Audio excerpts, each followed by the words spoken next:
Shalom. First and foremost, I want to give all praises, honor, and glory to Yahweh, Bahasham, Yahweh Shai, Bahasham, Racha Kodash. Double honors to the elders and the apostles of Great Millstone, and peace and blessings to the elect. And today we're going to go into the book of Leviticus, the 23rd chapter.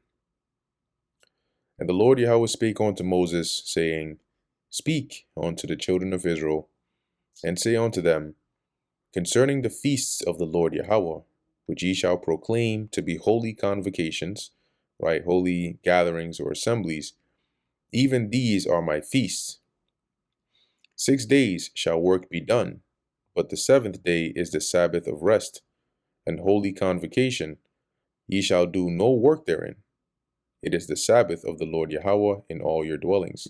So that is what we know, right? The law on the Sabbath and how it is to be honored. Let's look into the word convocation over here.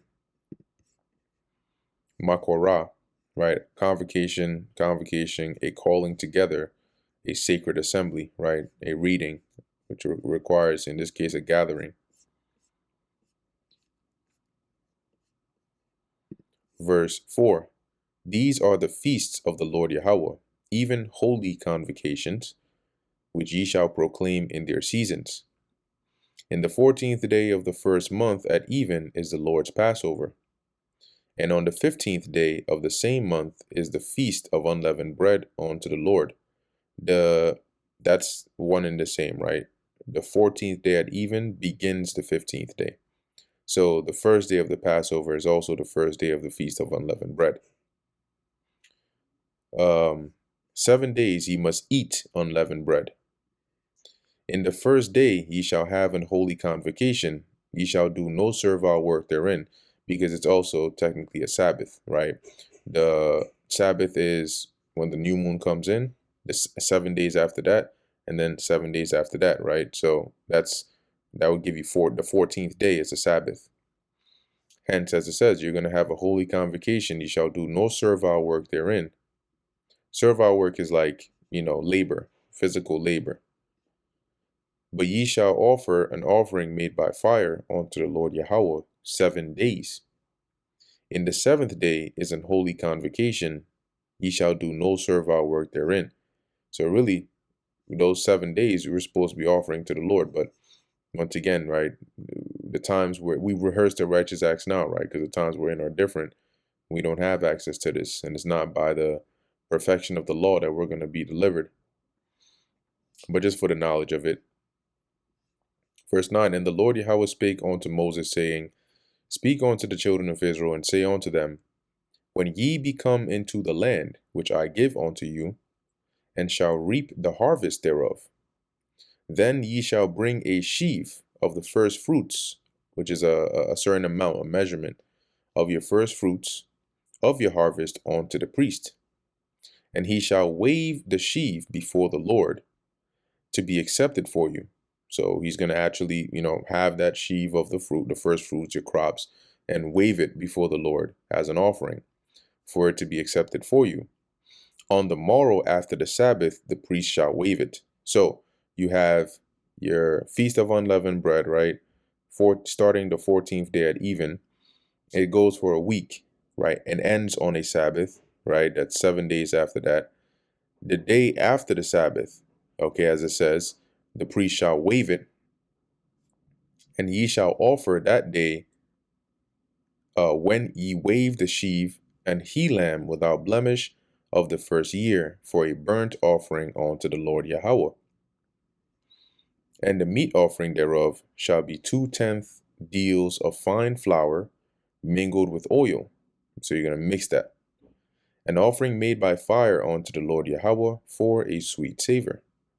And the drink offering thereof shall be of wine, the 4th part of an hin, which is a measurement. And ye shall eat neither bread, nor parched corn, nor green ears, until the selfsame day that ye have brought an offering unto your God. So of your first fruits, you got to first bring an offering unto the Lord before you start, having it for yourself.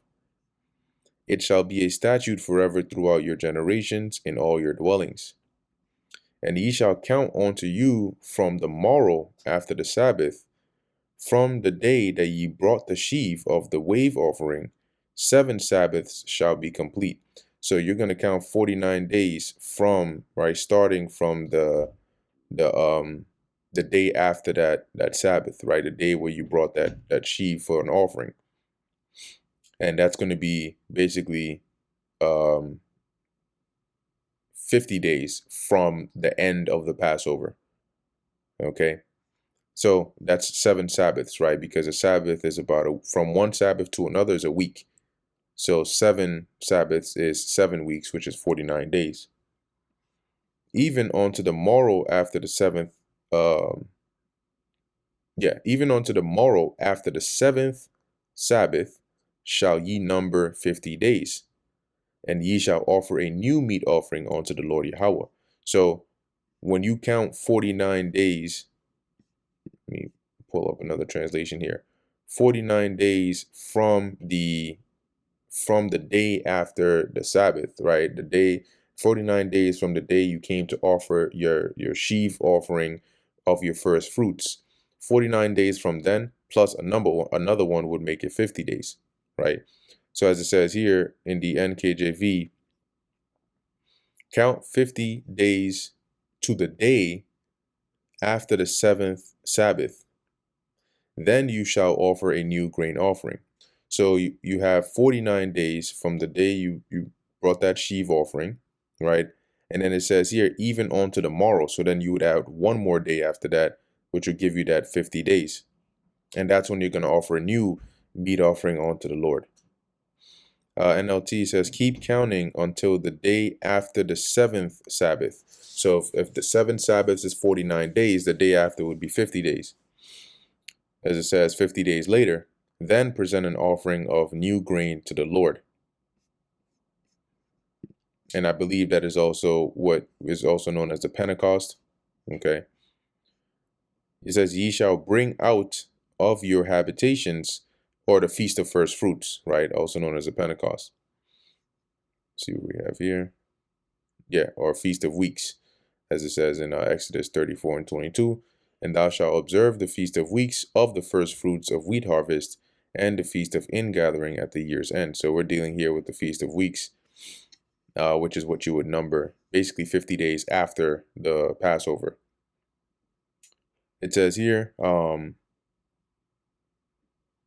verse 17, ye shall bring out of your habitations 2 wave loaves of 2/10 deals. So 2 loaves of bread that would be made of 2/10 deals of flour, that is to be used as a wave offering. They shall be of fine flour, they shall be baken with leaven. They are the first fruits unto the Lord. Now, they are baken with leaven, and what that means is these will not be burnt on the altar, because these loaves are going to be for the actual priests. And ye shall offer with the bread 7 lambs without blemish of the first year, and 1 young bullock, and 2 rams. They shall be for a burnt offering unto the Lord Yahweh, with their meat offering and their drink offerings, even an offering made by fire of sweet savor unto the Lord. So this is the sacrifice or the offering you would bring to the Lord. And ye shall sacrifice 1 kid of the goats for a sin offering, and 2 lambs of the first year for a sacrifice of peace offerings. So far, the first time of the feast, you had the Passover, which is a gathering. You have to come to, 3 times a year shall, your men assemble before me. I think that's in Deuteronomy. But the Passover is one of them. The Feast of Weeks, or the Feast of First Fruits, is the other, which we're reading about right now. And the priest shall wave them with the bread. So all the things you come to offer with the bread of the first fruits for a wave offering before the Lord Yahweh, with the 2 lambs. They shall be holy to the Lord for the priest. And ye shall proclaim on the selfsame day that it may be an holy convocation unto you, right? A sacred assembly.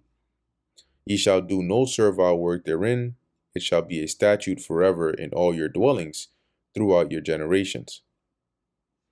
And when ye reap the harvest of your land, thou shalt not make clean riddance of the corners of thy field, when thou reapest, meaning don't clear when you harvest, don't gather every single piece of crop off your land. If some falls, let it rock, leave it, right? And when thou reapest, neither shalt thou gather any gleaning of thy harvest. So when the reapers go in and they're reaping, they may drop a bundle here, they may drop this here.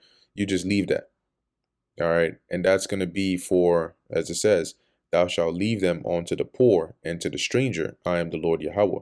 So even your grapes on your, in your vineyard, you're not supposed to gather every single one. Leave a cluster or two here and there. And the Lord Yahweh spake unto Moses, saying, Speak unto the children of Israel, saying, In the 7th month, in the 1st day of the month, shall ye have a Sabbath, a memorial of blowing of trumpets and holy convocation. Ye shall do no servile work therein, but ye shall offer an offering made by fire unto the Lord Yahweh. So in the 7th month, you would have the memorial of the blowing of the trumpets. And the Lord Yahweh spake unto Moses, saying, Also in the 10th day of this 7th month, there shall be a day of atonement, which a couple chapters ago we went into like the law of that. It shall be an holy convocation unto you, and ye shall afflict your souls, and offer an offering made by fire unto the Lord. And one example of afflicting your souls is like fasting, which we do now. And offer an offering made by fire unto the Lord Yahweh. And ye shall do no work in that same day, for it is a day of atonement, to make an atonement for you before the Lord Yahweh your God. For whatsoever soul it be that shall not be afflicted in that same day, he shall be cut off from among his people. And whatsoever soul it be that doeth any work in that same day, the same soul will I destroy from among his people. And show you how merciful the Lord is, right? Because how many people today, even us, before we came into this knowledge in this lifetime, we weren't keeping the Day of Atonement. Technically, we were guilty of it, right? And ye shall do no manner of work. It shall be a statute forever throughout your generations in all your dwellings. It shall be unto you a Sabbath of rest, and ye shall afflict your souls in the 9th day of the month at even. From even unto even shall ye celebrate your Sabbath. And this proves to you, right, that the beginning of the day is the even or the evening. Because here, when we read up above, right, in verse 27, it says, on the 10th day of the 7th month is the Day of Atonement. But in here, in verse 32, it says here, the 9th day at even, from evening on to evening. So it shows you the 9th day at evening is the beginning of the 10th day, and the 10th day starts at the evening of the 9th day to the evening of the next. That is the 10th day. Shall ye celebrate your Sabbath? And the Lord Yahweh spake unto Moses, saying, Speak unto the children of Israel, saying, the 15th day of this 7th month. So you have the memorial of the blowing of the trumpets, the Day of Atonement, and then on the 15th day of that same month shall be the Feast of Tabernacles for 7 days unto the Lord Yahweh. On the 1st day shall be an holy convocation, ye shall do no servile work therein. So it's like a Sabbath. 7 days ye shall offer an offering made by fire unto the Lord Yahweh. On the 8th day shall be an holy convocation unto you, another Sabbath. And ye shall offer an offering made by fire unto the Lord Yahweh. It is a solemn assembly, and ye shall do no servile work therein. These are the feasts of the Lord Yahweh, which ye shall proclaim to be holy convocations, to offer an offering made by fire unto the Lord, a burnt offering and a meat offering, a sacrifice and drink offerings, everything upon his day. So all the offerings that the Lord requires in their appointed times per feast. Beside the Sabbaths of the Lord Yahweh, and beside your gifts, and beside all your vows, and beside all your free will offerings, which ye give the Lord. So the Lord is saying here, um, these are the offerings, right? The burnt offering, the sacrifice, the meat offerings that you would perform or give in addition, right? Not regarding the Sabbaths and your gift offerings and your offerings of your vows and free will offerings. Also in the 15th day of the 7th month, when ye have gathered in the fruit of the land, ye shall keep a feast unto the Lord Yahweh 7 days. On the first day shall be a Sabbath, and on the 8th day shall be a Sabbath. And this is expounding on that Feast of Tabernacles. And ye shall take you on the first day the boughs of goodly trees, branches of palm trees, and the boughs of thick trees, right? Which are the when you go into that word boughs, I believe it also goes into like branches as well. But let's see. Parayai or parya, fruit, right? And let's take a look here. Yeah, it says in the KJV, right? The fruit of the beautiful trees. The NLT, it says gather branches from magnificent trees, palm fronds, boughs from leafy trees. So you would gather all of these, right, as it says here, and boughs of thick trees and willows of the brook, and ye shall rejoice before the Lord your God 7 days. And ye shall keep it a feast unto the Lord 7 days in the year. It shall be a statute forever in your generations. Ye shall celebrate it in the 7th month. Ye shall dwell in booths 7 days. All that are Israelites born shall dwell in booths. And so let's go into that word booths. What's that? Sakah. It says a thicket, right? A booth, a small temporary shelter, right? That you would basically like a little cottage you could put together. And for 7 days you would dwell in that in remembrance of, verse 43, that your generations may know that I made the children of Israel to dwell in booths when I brought them out of the land of Egypt. I am the Lord Yahweh your God. Now you might say, well, wait, hold on. Didn't they dwell in tents in the wilderness, right? And so when it says booths here, it's not necessarily referring to, when the Lord said this in verse 43, not necessarily referring to the material that we dwelt in, but the concept or the idea of smallish temporary shelters in the wilderness before we had a place like a permanent residence to actually dwell or stay. And Moses declared unto the children of Israel the feast of the Lord Yahweh. And that brings us to the end of the book of Leviticus, the 23rd chapter. Lord willing, that was edifying to the elect. In closing, I want to give all praises, honor, and glory to Yahweh, Bahasham, Yahweh Shai, Bahasham, Recha Kudash. And until next time, Shalom.